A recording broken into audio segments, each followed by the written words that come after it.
स्वागत है आप सभी का अरुणदा एडू हब में। और आज की इस वीडियो में हम जानेंगे कि किस तरह से एलसीएम निकालते हैं। ठीक है, एलसीएम के लिए किस तरह से निकालते हैं और एचसीएफ को किस तरह से निकालते हैं। ठीक है, एलसीएम की सबसे ज़्यादा जो महत्वपूर्ण हमें एलसीएम की ज़रूरत कहाँ पड़ती है, तो सबसे ज़्यादा जो हमें एलसीएम की ज़रूरत पड़ती है वो जब हम भिन्न के सवाल करते हैं। ठीक है, जब भिन्न के हम क्वेश्चन करते हैं जिन्हें हम फ्रैक्शन बोलते हैं, भिन्न में हम नीचे वाले जो हमारी डिनोमिनेटर होता है यानी कि हर होता है, तो हर में हमें जब भिन्न में हम जोड़ करें या भिन्न में घटा करें तो हमें डिनोमिनेटर का क्या लेना होता है, हमें डिनोमिनेटर का एलसीएम लेना होता है यानी कि लासा लेना होता है। ठीक है, तो वहां पे हमें सबसे ज्यादा दिक्कत आती है कि किस तरह से लासा निकालें। ठीक, तो आज हम जानेंगे कि किस तरह से लासा निकालते हैं। ठीक है, तो सबसे पहले हम जानेंगे एलसीएम यानी कि लासा। ठीक है, लासा को कैसे निकालें, हाउ टू फाइंड आउट लासा यानी एलसीएम।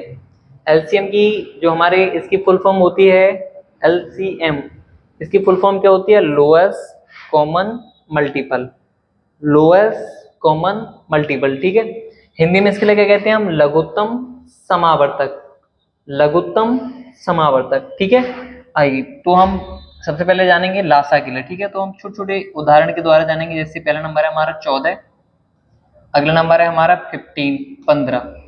इन दोनों नंबर का हम क्या निकालना है, हमें इन दोनों का नंबर का निकालना है हमें लासा। ठीक है, तो लासा निकालने का दो तरीके हैं। एक तो तरीका यह है कि आप डायरेक्टली इन दोनों नंबर्स में कॉमन संख्या देख लें पास में कि इन दोनों नंबर्स की जो कॉमन संख्या है वो कौन सी संख्या होगी। ठीक है, अगर कॉमन संख्या हम पता कर लेते हो तो डायरेक्टली निकाल देंगे। ठीक है, जो नजदीक की इनकी कॉमन संख्या हो उसके लिए अगर पता कर लें तो हम पास में निकाल देंगे इसका। ठीक है, यदि हम पास की कॉमन संख्या पता ना कर पाए तो वो हमारा सिंपल मेथड है वही जो हम अब तक करते आए, यानी कि पहले ये संख्या को देखेंगे कि 2 से कट रही है, फिर देखेंगे क्या ये संख्या हमारी 3 से कट रही है या ना कट रही है, फिर देखेंगे क्या ये 4 से कट रही है। ठीक है, इसी तरह से हम देखते जाएंगे, जो कि हमने विभाज्यता के नियम में आपको बता दिया है कि किस तरह से कौन सी संख्या हमारी किस नंबर से डिविजिबल होगी। ठीक, जैसे हमारा 2 का विभाज्यता का नियम था, किसी भी संख्या के अंत में 0 हो, 2 हो, 4 हो, 6 हो, 8 हो, तो वो संख्या हमारी पूर्ण रूप से 2 से विभाजित हो जाएगी। ठीक है, ऐसे ही हमने अगली वीडियो में जो हमने नेक्स्ट पार्ट में जाना था कि जो 3 का नियम था, 3 का जो विभाज्यता का नियम था जिसमें किसी संख्या का जोड़, यदि जो संख्या है हमारी उन संख्याओं का जोड़ यदि 3 से कट जाता है तो वो संख्या भी हमारी किससे विभाजित हो जाती है, 3 से पूर्ण रूप से विभाजित हो जाती है। ठीक है, नेक्स्ट हमारे 4 के विभाज्यता का नियम था, 4 का जाना था यदि किसी संख्या के अंत के कोई भी संख्या हो हमारी एनीबडी डिजिट, ठीक, उस संख्या के अंत के 2 अंक, ठीक है, अंत के यानी इस संख्या के अंत, ये तो केवल इसमें 2 अंक ही हैं, तो अगर कोई नंबर हो हमारा जैसे 6, 7, 4, अगर ये वाले अंत के 2 अंक पूरी तरह से 4 से कट जाए तो वो संख्या हमारी किससे कट जाती थी, 4 से। ठीक, 5 के विभाज्यता के नियम में हमने जाना कि यदि किसी संख्या के अंत में 0 हो और 5 हो तो वो संख्या हमारी किससे कट जाएगी, पूर्ण रूप से 5 से विभाजित हो जाएगी। ठीक है, और 6 का जो विभाज्यता का नियम था हमारा वो था यदि किसी संख्या, अगर वो संख्या 2 से पूर्ण तरह से विभाजित होती है और 3 से पूर्ण रूप से विभाजित होती है तो वह संख्या पूर्ण रूप से किससे विभाजित हो जाएगी, अगर वो संख्या 2 से भी होती है 3 से भी होती है वो, तो वो हमारी संख्या पूर्ण रूप से 6 से भी विभाजित हो जाएगी। ठीक है, 7 का हमारे विभाज्यता का नियम था अगर किसी संख्या के इकाई अंक का दुगना करके, किसका इकाई अंक का दुगना करके और बची हुए नंबर में से घटाते थे। ठीक है, पहले हम इकाई अंक का क्या कहते थे, दुगना, अब जो हमारा बचा नंबर उस नंबर से घटाने पर जो हमें प्राप्त संख्या होती थी, यदि उसमें से घटाने पर अगर वो संख्या हमारी पूर्ण रूप से 7 से विभाजित हो जाती है तो यानी कि जो टोटल नंबर है वो हमारा पूरी संख्या किससे विभाजित हो जाती थी, 7 से। 8 का विभाज्यता का नियम क्या था, 8 का विभाज्यता का नियम था यदि किसी संख्या के अंत की 3 संख्याएं, ठीक है, अंत की 3 संख्या या फिर अंत की 3 संख्या में 0 हो या फिर अंत की 3 संख्या 8 से पूर्ण रूप से कट जाए तो वो हमारी संख्या 8 से पूर्ण रूप से विभाजित हो जाती थी। ठीक, अगली हमने जाना 9 का यानी किसी संख्याओं का जोड़ अगर 9 से कट जाए तो वो संख्या भी हमारी 9 से पूर्ण रूप से विभाजित हो जाती है। ठीक है, तो अब उन्हीं का जो जितना हमने समझा दिया विभाज्यता के नियम, उन्हीं के आधार पर अब हमारा जो नेक्स्ट आता है कॉमन पार्ट होता है, ये भी वो आता है हमारा how to find out LCM. ये अब हम इस क्वेश्चन को करके देखते हैं। जैसे हमारा पहला क्वेश्चन है 14 और 15, 14 और 15 का हमें क्या निकालना है, 14 15 का हमें क्या निकालना है, लासा। तो लासा के लिए यहाँ पे हम किस विधि से फाइंड आउट करेंगे, तो यहाँ पे हम जो लासा के लिए निकालेंगे वो निकालेंगे हम गुणनखंड विधि से। किससे? गुणनखंड विधि से। इसके लिए हम क्या निकले के बोलते हैं? Factorization method. ठीक है, तो इसके लिए सबसे पहले हम निकालेंगे फर्स्ट वी चेक करेंगे ये संख्या किससे कट रही है। तो ये इसके आगे पीछे 2 आ गए, 4 आ गए, तो ये किससे कट जाएगी? 2 से 2 सत्ते 14, ये वाले 2 से नहीं कटेगी। अब हम 3 से देखेंगे, 3 पंजे 15, ये हमारे साथ नहीं कटेंगे। अब ये किसी से यानी 4 से भी नहीं कटेंगे, तो 5 से कटेंगे, 5 एकन 5, और ये 7 ये नहीं कटेंगे, फिर हम 7 के लिए 7 से काटेंगे, 7 एकन 7। दीज आर प्राइम नंबर, 5 और 7 these all are prime number. ये सारे के सारे हमारे कैसे प्राइम नंबर हैं? सभी हमारी प्राइम संख्या हैं। ठीक है, तो इन सभी संख्याओं के लिए क्या करेंगे? मल्टीप्लाई, जैसे 2 गुणा 3 गुणा 5 गुणा 7। ठीक है, इन सबको क्या कर लेंगे? गुणा। जैसे इनसे गुणा करेंगे, 2 तिया 6, 6 पंजी 30, 6 पंजी 30। अब 30 की हमें किससे करनी है? 7 से गुणा, तो हम केवल 3 की 7 से गुणा करेंगे, 0 पीछे लगा देंगे। ठीक है, तो 7 यानी 3 सत्ते 21 और एक हमारा 0, तो कितना हो जाएगा? 210। ठीक है, समझ में आया? गुणा देखो, फिर दोबारा से बता रहे हैं हम, 2 तिया 6, 6 पंजी 30, यहाँ तक कितने हो गए हमारे? 30। अब हमें 30 की गुणा किससे करनी है? 7 से, तो केवल इसका 3 की गुणा 7 से कर देंगे मात्र, और जो 0 है हमारा 0 के लिए उठा के यहाँ रख देंगे, यानी कि 7 तिया 21 और ये हमारा 210 क्या हो जाएगा? आंसर। ठीक है, नेक्स्ट क्वेश्चन देखेंगे। अगला क्वेश्चन है हमारा 56 है और है 44। इस नंबर का लासा कैसे निकाला है? सबसे पहले हम देखेंगे क्या ये 2 से कट रही है? तो बिल्कुल कट रही है। 2 से काटेंगे, 2 दूनी 4 बचा 1, 2 अट्ठे कितने हो जाएंगे? 16। इसके लिए काटेंगे 2 दूनी 4, 2 दूनी 4, फिर भी कट जाएगी, 2 से कट जाएगी।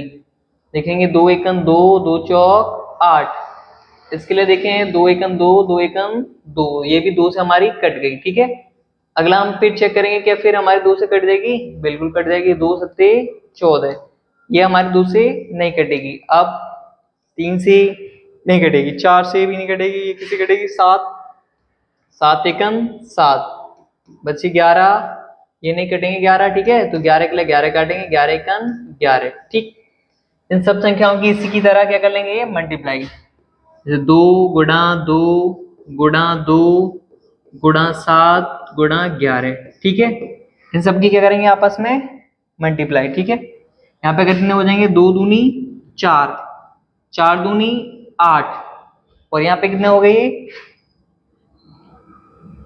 ये 2 दूनी 4, 4 दूनी 8, 8 सत्ते 56, 56 की गुणा किससे करनी है? 11 से। तो 11 छिंग 66, 11 छिंग 66 की 6 हासिल 6, और 11 पंजे 55, 55 और 6 कितने हो गए? 61। तो इसका 56 और 44 का हमारा लासा कितना आया? 616। ठीक, नेक्स्ट आगे आपके लिए हम 2 क्वेश्चन दे रहे हैं, उनके लिए आपके लिए चेक करना है और कमेंट बॉक्स में उसका आंसर पिन करना है। ठीक है, जैसे कि एक क्वेश्चन है हमारा 48 और 39, ये आपका होमवर्क है, आपको क्वेश्चन करके कमेंट बॉक्स में पिन करना है।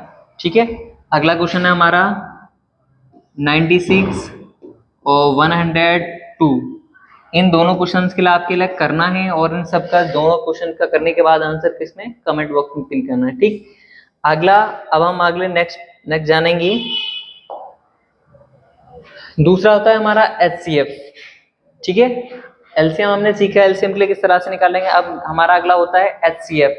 HCF के लिए हम क्या कहते हैं? मासा भी कहते हैं, मासा या फिर HCF। ठीक है, मासा या फिर HCF। ठीक है, तो इसकी HCF की फुल फॉर्म क्या होगी, यानी कि इसका पूरा रूप क्या होगा? HCF का पूरा रूप होता है हाईएस्ट कॉमन फैक्टर। ठीक है, हाईएस्ट कॉमन फैक्टर, हिंदी में मासा का क्या होता है? महत्तम समावर्तक। ठीक है, तो हम सबसे पहले इसकी 2 विधियां होती हैं HCF निकालने की। कितने मेथड होते हैं? 2 मेथड से हम HCF के लिए निकाल सकते हैं। एक मेथड होता है हमारा भाग विधि के द्वारा। भाग विधि में क्या करते हैं हम? छोटी संख्या को यानी छोटी संख्या से बड़ी संख्या में भाग दे देती हैं, ठीक है। और एक होता है हमारा गुणनखंड विधि द्वारा। गुणनखंड विधि में क्या करते हैं, हम दोनों संख्याओं का अलग अलग एचसीएफ यानी गुणनखंड करेंगे, फिर उनमें देखेंगे कौन सी हमारी संख्या समान है, ठीक है। तो आप चिंता निश्चिंत रहें, इस वीडियो में हम आपके लिए दोनों तरीके से समझाएंगे कि एचसीएफ के लिए गुणनखंड विधि से किस तरह से निकालते हैं और एचसीएफ को भाग विधि से कैसे निकालते हैं, ठीक। पहला क्वेश्चन हम लेंगे, फर्स्ट क्वेश्चन है हमारा 48 और यहाँ पे लेते हैं 70। इस क्वेश्चन के लिए हम पहले जानते हैं कि जो गुणनखंड विधि से यानी, ठीक है, गुणनखंड विधि से इसके लिए जानेंगे कि किस तरह से इसका गुणनखंड विधि, गुणनखंड विधि से इसका एचसीएफ जानेंगे। क्या जानेंगे, एचसीएफ। तो सबसे पहले हम गुणनखंड विधि में दोनों के हमें क्या करने पड़ेंगे, अलग अलग फैक्टर करने पड़ेंगे। पहले हम 48 के फैक्टर निकालेंगे। 48 2 से कटेगा, 2 दूनी 4, 2 चौक 8, 24 दूनी 48, ये 2 से 12 बार कट जाएगा, ये 2 से 6 बार कट जाएगा, ये 2 से फिर कितनी बार, 3 से, फिर 3 एकम 3 बार, ठीक है। तो हमारे 48 के फैक्टर कितने आए हैं, 48 के फैक्टर आए हमारे 2 गुणा 2 गुणा 2 गुणा 2, ठीक है। ऐसे हमारा मल्टीप्लाई इंटू 1 कर देंगे, ठीक। अगला हमारा निकालना है, अगला नंबर कितना है हमारा 70। तो 70 के फैक्टर निकालेंगे, 2 से करेंगे इसको, 2 से इसके फैक्टर निकालेंगे, कितने होंगे 35, फिर 2 से कटेगा नहीं, 3 से 5 3 8, 3 से भी नहीं कटेगा, तो किससे कटेगा, ये कटेगा हमारा 5 से, 5 सत्ते 35, फिर देखें किससे कटेगा, फिर ये 7 से कटेगा, 7 एकम 7, ठीक है। तो हमारे 70 के जो फैक्टर आए हैं कौन कौन से आए हैं, 2 गुणा 5 गुणा 7 इंटू 1, ठीक। अब हमें क्या निकालना है, इन दोनों का एचसीएफ, हाईएस्ट कॉमन मल्टीपल, ठीक है। एचसीएफ में निकालना है तो इन संख्याओं में हम क्या देखेंगे, इन संख्याओं में देखेंगे कि कौन सी संख्या हमारी समान है। एक हमें ये वाला समान मिला, 2 मिले समान, क्या इसके अलावा कोई संख्या समान दिख रही है, कोई संख्या इसमें समान नहीं है। इसमें एक और रह गया, सॉरी 3 इंटू 1, इसमें हमारी कोई संख्या समान नहीं दिख रही, तो इसका मतलब हमारी केवल क्या है 2, तो 2 ही क्या हो जाएगा इसका आंसर, ठीक। 48 और 70 इस दोनों संख्याओं का जो हमारा एचसीएफ आया यानी मासा जो आया वो कितना आया है, मात्र 2, ठीक है। अब इसके लिए हम अलग यानी कि दूसरे मेथड से जानेंगे। जो हमारा अलग अगला मेथड था, कौन सा मेथड था, भाग विधि, ठीक है, डिविजिबिलिटी रूल के द्वारा जानेंगे। अगला मेथड था हमारा भाग विधि। भाग विधि के द्वारा जानेंगे इसका जो लासा है किस तरह से निकालेंगे, ठीक है, यानी एचसीएफ इसका किस तरह से निकालेंगे। कौन कौन से नंबर थे हमारे, 48 था और कौन सा था 70। इसमें हम क्या करेंगे, छोटी संख्या को यानी छोटी संख्या से बड़ी संख्या में क्या कर देते हैं, भाग। छोटी संख्या से बड़ी संख्या में भाग। छोटी संख्या कौन सी, 48, बड़ी कौन सी 70, तो इसके लिए भाग कर देंगे हम 48 से, भाग करेंगे किसको, 70 को। 48 एकम 48 एक बार जाएगा, घटाएंगे कितना बचेगा 10, 8 घटाए 2 या 6, 2 22 बचा। अगली संख्या हमारी, अब जो 22 बचा, ठीक है, शेष से जिससे भाग दे रहे थे उसके लिए भाग दे देंगे 48 के लिए, तो 22 दूनी 44, 22 दूनी कितने होते हैं 44। अब यहाँ पे हमारे कितने बचेंगे 4, ठीक है। अगला हमारा ये 22 को भाग दे देंगे, 4 पंजे कितना होते हैं 20, फिर हमारे कितने बचे 2, ठीक है। अब 2 से हम किसको भाग कर देंगे 4 को, 2 दूनी 4, ठीक है। जिस संख्या के द्वारा, ठीक, जिस संख्या के द्वारा यहाँ पे जो है इसके द्वारा यदि हमें यहाँ पे 0 प्राप्त हो, जो शेषफल है, शेषफल हमारा यहाँ पे 0 आई, यहाँ जो जिस संख्या के द्वारा भाई हमारा क्या होता है आंसर, तो यहाँ किसके द्वारा 0 प्राप्त हुआ है हमें, 2 के द्वारा, तो 2 हमारा क्या हो जाएगा, यहाँ पे 2 हमारा हो जाएगा एचसीएफ, 2 हमारा यहाँ पे एचसीएफ, ठीक है, समझ में आ गई, ओके। अगले क्वेश्चन के लिए हम देखेंगे, एक क्वेश्चन और करके देखते हैं। जैसे हमारा अगला क्वेश्चन है 96 और है 112। इन दोनों, इस क्वेश्चन के लिए हम दोनों मेथड से निकाल के देखेंगे, यानी कि भाग विधि के द्वारा भी और गुणनखंड विधि के द्वारा। ठीक है, तो सबसे पहले गुणनखंड विधि के द्वारा देखते हैं। गुणनखंड विधि में क्या करेंगे, 96 के क्या करेंगे फैक्टर, 2 से करेंगे 2 चौक 8, 2 अट्ठे 16, फिर 2 से करेंगे 2 दूनी 4, 2 चौक 8, फिर 2 से करेंगे 2 एकम 2, 2 दूनी 4, फिर 2 से कट जाएगा ये 2 छिक्का 12, फिर 2 से कट जाएगा 2 तिया 6, अब नहीं कटेगा तो ये 3 एकम 3 लिख देंगे। ठीक, इसके फैक्टर लिख लेंगे हम। 96 के फैक्टर कौन कौन से आए, गुणनखंड कौन कौन से आए हैं, 2 गुणा 2 गुणा 2 गुणा 2 गुणा 2, 3 2 5 और 1 बार 3। ठीक है, अगली संख्या हमारी 112। 112 के फैक्टर करेंगे,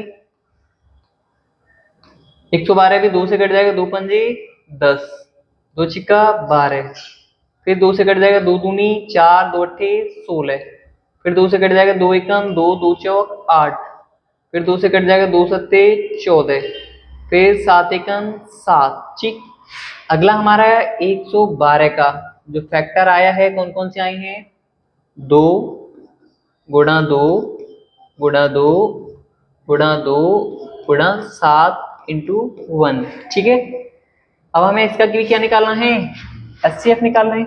तो एचसीएफ में क्या देखेंगे, हाईएस्ट कॉमन मल्टीपल यानी हाईएस्ट कॉमन फैक्टर्स। इसमें देखेंगे कॉमन कॉमन वाली संख्या निकालती जाएंगे। एक ये आया कॉमन, एक ये आया, एक ये आ गया, एक ये आ गया। ठीक है, इसके अलावा कोई आ रहा है, नहीं आ रहा है, एक है। एक तो मोस्टली ये वाला जो नंबर है वो हमें सभी में समान मिलेगा, हर एक में। ठीक है, तो इसमें हमें कौन कौन से आए, एक ये वाला, एक दूसरा ये वाला है 2, तीसरा ये, फिर ये वाला 1 2 1। इनके आपस में क्या कर देंगे, गुणा, 2 दूनी 4, 4 दूनी 8, 8 दूनी 16, 16 एकम 16। तो इसका जो हमारा उत्तर है वो कितना आ गया, 16। ठीक है, यानी कि 96 और 112 का जो एचसीएफ आया है, हाईएस्ट कॉमन फैक्टर जो आया है, ठीक है, वो कितना आया है, 116। इसके लिए हम दूसरी विधि से जानेंगे, दूसरी विधि यानी भाग विधि। ठीक है, डिविजिबिलिटी रूल के द्वारा जानेंगे। डिविजिबिलिटी रूल में बड़ी संख्या को छोटी संख्या से क्या कर देते हैं, भाग।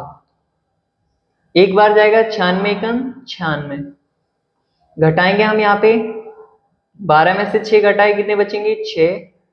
यहाँ से 2.5 ले लेंगे, यहाँ हो जाएंगे 10, 10 में से 9 घटाएंगे बचेगा 1, और हम इधर उतारेंगे 96 और 16 6 कितने होते हैं, 96।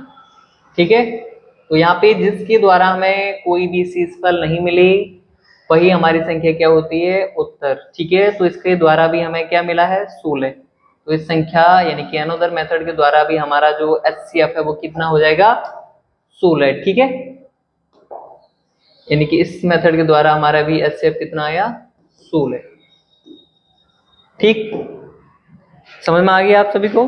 ठीक है, अगला हम फिर इसमें भी आपके लिए 2 क्वेश्चन दे रहे हैं, उनके लिए आपके लिए करना है, और करके क्वेश्चन का कमेंट बॉक्स में आंसर जरूर पिन करना है। ठीक है, जैसे हमारे 2 क्वेश्चन हम यहाँ पर आपको लिए शो करें। पहला क्वेश्चन है इसमें 32 48, इसका आपको क्या निकालना है, एचसीएफ निकालना है। अगला क्वेश्चन है 96 और 48, इसको आपकी क्या आप निकलना है, आपको एचसीएफ। ठीक है, तो आई होप आपको ये क्वेश्चन अच्छी तरह से समझ में आ गया होगा। ठीक है।